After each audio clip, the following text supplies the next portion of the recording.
This is a story about you. But more importantly, the way you communicate. You might think it's simple, but don't be so sure. Many researchers have studied human communications and have made communication model that looks like this.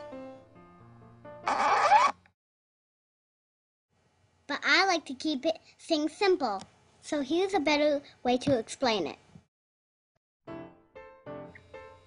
Every person has their own field of experience. A person's field of experience represents every piece of knowledge and experience that a person has. It's kind of like your own personal bubble. Your bubble is different than others because you have different knowledge and, more importantly, have lived different experiences that surround your life than others might have. People who have very similar fields of experience find it easier to communicate and understand each other because their fields of experience overlap a bit. Where fields of experience overlap, that is known as understanding. But we all know understanding doesn't always come easy. So let's take a look at how people seek to communicate and create understanding with each other. Let's say there is a person A. Person A has a message he wants to send. So we'll call this person the sender. In this case, the message being sent is simply, hey. Now, although the word hey seems pretty self-explanatory in its meaning, think about how the meaning of this word could change based on how he says it and how the person hearing it interprets its meaning. This is the message's connotative meaning, its implied meaning.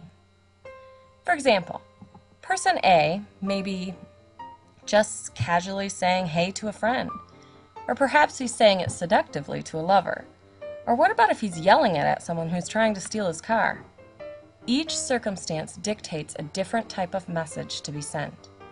And so person A decides how he wants to send his message. This is called encoding his message.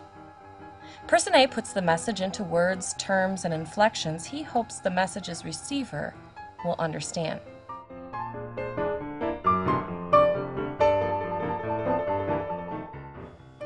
Now let's call person B the receiver of the message. Perhaps person B hears person A and perhaps she doesn't. If she doesn't, it could be for a lot of reasons. Perhaps there was physical noise that prevented her from hearing, like a TV that's turned up too loud or a plane flying overhead, or someone who is talking near her. Perhaps instead there was psychological noise that prevented person B from hearing person A's message. Maybe person B just broke up with her boyfriend and can't stop thinking about losing him. Or maybe she is simply nervous about a presentation she has to give next hour in class. These are examples of psychological noise or interference in person B's head that prevent the message from being heard or understood.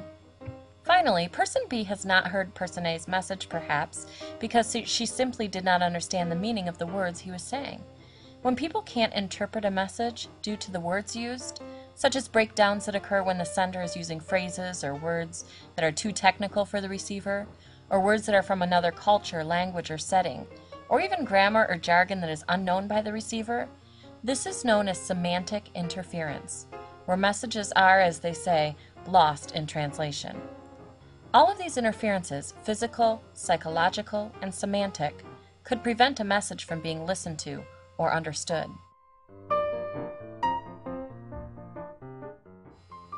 But let's say instead that person B did hear person A's message and successfully decodes or determines the meaning of the message. Now she has a few choices in the types of feedback she chooses to give. She can give nonverbal feedback, in this case, a wave. She could give verbal feedback. She could give a combination of verbal and nonverbal feedback. Or she could give no feedback at all.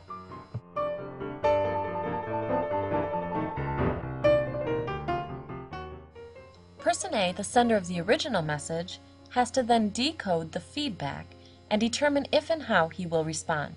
If he does respond, he encodes another message, and the cycle repeats itself as long as the conversation continues.